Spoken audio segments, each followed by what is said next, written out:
Olha, sendo bem sincero, essa é a minha saga de super-heróis preferidas da história do cinema.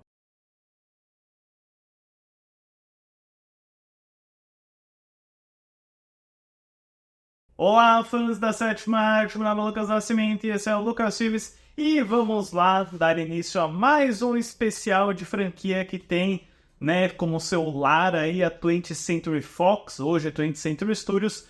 Como a gente vai ter no mês de julho a estreia de Deadpool e Wolverine, e esse filme promete ser um grande festival de fanservice e referências a toda essa fase dos X-Men da afinada Fox. Vamos lá começar a relembrar toda a saga mutante, começando com X-Men, o filme de 2000, Longa dos Mutantes, dirigido pelo Bryan Singer. Mas antes eu pedi para você curtir esse vídeo, se inscrever no canal e ativar o sininho para perder notificação dos próximos vídeos. Olha, dá pra dizer que a Marvel não seria a Marvel sem o filme dos X-Men dos anos 2000. Obviamente, eu diria que o Homem-Aranha do Sam Raimi é o responsável por estabelecer grande parte da fórmula, e eu certamente um dia ainda quero falar sobre essa trilogia aqui. Eu adoro esses filmes, eu, inclusive revisitei eles há umas semanas atrás, mas o X-Men é uma aposta acirrada, né? Porque você tá falando de um período que ainda tem aquela sombra cheia de purpurina e neon do Batman e Robin do Joel Schumacher, que praticamente afundou o gênero por alguns anos, até a aposta um pouco menor, um pouco mais audaciosa do Blade, o Caçador de Vampiros, que foi, de fato, o primeiro filme da Marvel nos cinemas em 98, e depois um dos projetos que estava em longa gestação por muito tempo mesmo, é esse sonhado filme dos X-Men. E quando a gente olha para o histórico do projeto, para a primeira vez que alguém pensou em fazer um filme dos X-Men,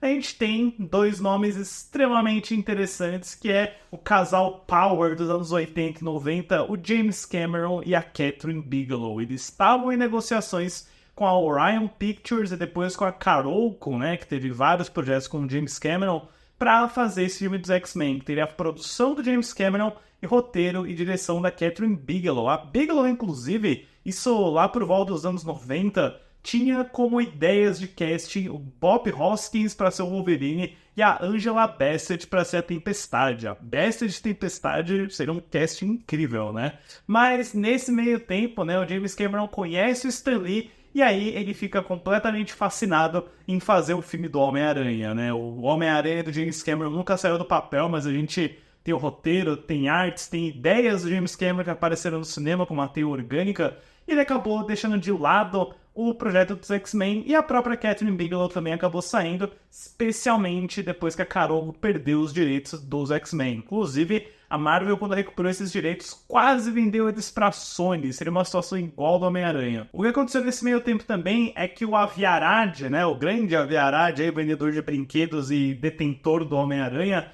estava por trás, ele era um dos produtores da bem popular série de animação dos X-Men dos anos 90, que agora tem a continuação do X-Men 97, que é fabulosa por sinal.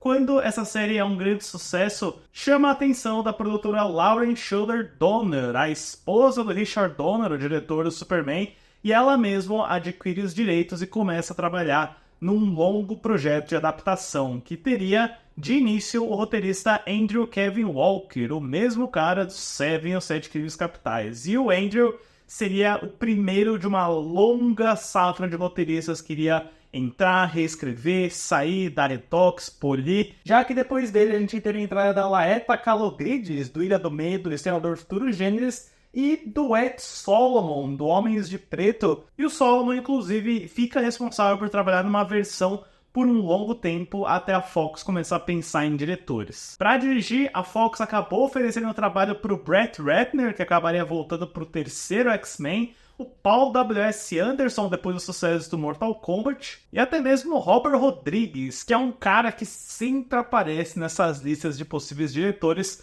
mas é o produtor Tom DeSanto que resolve convidar o Bryan Singer, que tinha saído do sucesso de Os Suspeitos, aquele filme que venceu o Oscar de melhor roteiro, melhor ator coadjuvante pro Kevin Spacey também. E o Bryan Singer, ele estava na época muito interessado em fazer um filme de ficção científica. Ele quase fez o Alien: A Ressurreição também para Fox, mas o Tom DeSanto acha que o X-Men seria muito mais a cara dele. E o Bryan Singer, por sinal, disse que não era um grande conhecedor dos quadrinhos, ele não queria fazer um filme colorido, ele queria fazer um filme mais dark, mais sério, que realmente transformasse o material numa ficção científica. Então, o Ed Solomon segue trabalhando no roteiro dele, enquanto outros roteiristas como o John Logan, o John Stamos e até o Joss Whedon, o futuro diretor dos Vingadores, passam por essas outras versões do roteiro, mudando a história, mudando personagens, e o próprio Bryan Singer convida o Christopher McQuarrie, o roteirista dos Suspeitos que venceu o Oscar, para trabalhar junto com o Ed Solomon e chegar na versão final do roteiro. Eles levam bastante tempo, é um processo de erro e acerto, então o Bryan Singer coloca um outro assistente dele, o David Hayter. Ele nem era necessariamente um roteirista formado assim, o X-Men é um dos primeiros créditos dele, e o David Hayter acaba sendo o único creditado no roteiro inteiro, porque, pelo que dizem, né, o Solomon e McQuarrie resolveram não disputar o crédito do filme por N motivos que eles iriam se arrepender depois, mas dizem por aí que grande parte do roteiro desse X-Men é muito mais do Solomon e do McQuarrie, e que as contribuições do Hayter, apesar de ser o único roteirista acreditado, seriam mínimas. Porém, a gente nunca vai saber ao certo todos os detalhes. E olha, pessoal, pra falar de X-Men também não tem como não falar do elenco, porque antes dele chegar nessa formação icônica que a gente conhece hoje, a gente teve algumas opções muito interessantes, como o fato de que o Bryan Singer queria o Russell Crowe para fazer o Wolverine, e foi o próprio Crowe que recomendou o Hugh Jackman. Ele também conversou com o Viggo Mortensen, e o ator que ele acabou escalando é o Douglas Scott, o vilão do Missão Impossível 2, e é justamente por causa do atraso nas filmagens do Missão Impossível que o Douglas Scott tem que deixar o X-Men pra lá, dando espaço pro Hugh Jackman, que entrou 3 semanas antes das filmagens acontecerem. Por um breve acidente, por uma breve intervenção do Tom Cruise numa cena de luta de Missão Impossível, a gente não teria o Hugh Jackman interpretando o Wolverine. Antes da Halle Berry ganhar o papel da Tempestade, a Janet Jackson quase viveu a mutante que controla o clima. O Jim Caviezel foi escalado como Ciclope, mas ele teve que sair, dando espaço para o James Marsden.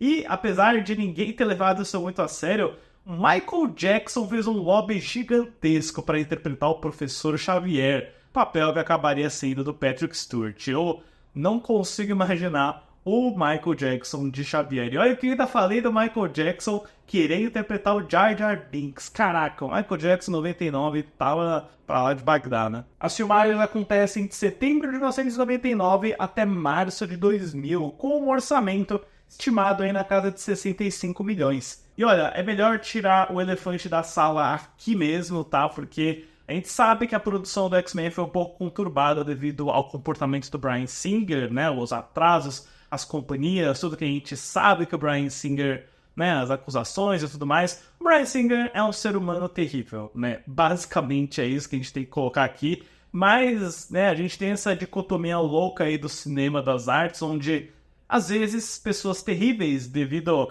ao processo de colaboração, aos outros profissionais que trabalham junto com elas, né, são capazes de produzir obras de arte realmente excepcionais. E eu acho que, assim, infelizmente, né, pelo fato do Bryan Singer ser meio contraste, eu vou ter que falar muito bem de várias coisas que ele fez, porque eu acho inegável, né, agora, falando sobre o primeiro X-Men, que o impacto que esses filmes tiveram no subgênero de filmes de quadrinho é inestimável, e esse primeiro filme dos X-Men permanece uma ótima cápsula de nostalgia até os dias de hoje. A história do filme apresenta um mundo com mutantes capazes de habilidades extraordinárias, mas rejeitados pela sociedade humana. Nesse cenário, o extremista Magneto, vivido por Ian McKellen, pretende usar da jovem vampira, vivida por Anna Paquin, em um atentado feroz contra a raça humana. Em seu caminho, o grupo dos X-Men tenta manter a paz. Eu tenho uma história meio curiosa com X-Men, pessoal, porque eu comecei X-Men pelo terceiro filme. Pois é, pelo confronto final, e eu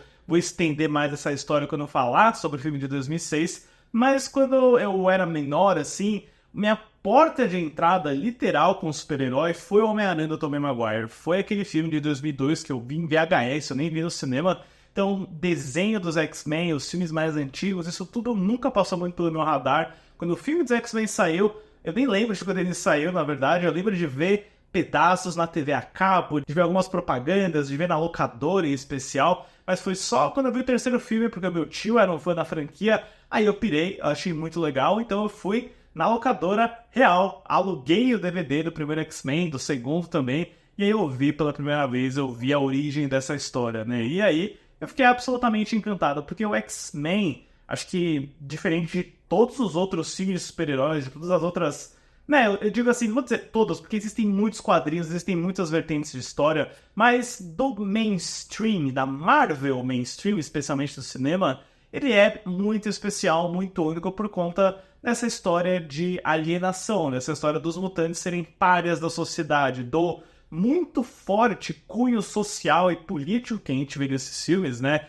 Logo quando o X-Men começa, por exemplo, uma das primeiras cenas, você vê essa reunião do Senado com o senador Kelly, quase numa vibe meio Joseph McCarthy querendo listar mutantes, né? Ele quer fazer uma lista de identificação de mutantes, os que podem ser perigosos, enquanto a Jean Grey da Famke Janssen tá lá tentando defender de forma pacifista e diplomática a posição dos mutantes. Então, você cai de paraquedas num mundo que já tá bem desenvolvido, não é a origem da mutação. Você tem, né, uma abertura muito forte com o jovem Magneto na Polônia, onde ele manifesta o poder do magnetismo quando ele tá indo para um campo de concentração. E é muito louco, né? Um filme da Marvel começar com uma cena que você quase poderia ver na lista de Schindler do Spielberg. Eu acho que isso já te diz muito do tipo de filme que o Singer, que a Fox e que até, né, o próprio Kevin Feige está envolvido nesse filme, numa posição muito menor. Eles querem fazer algo bem mais desafiador, bem mais interessante.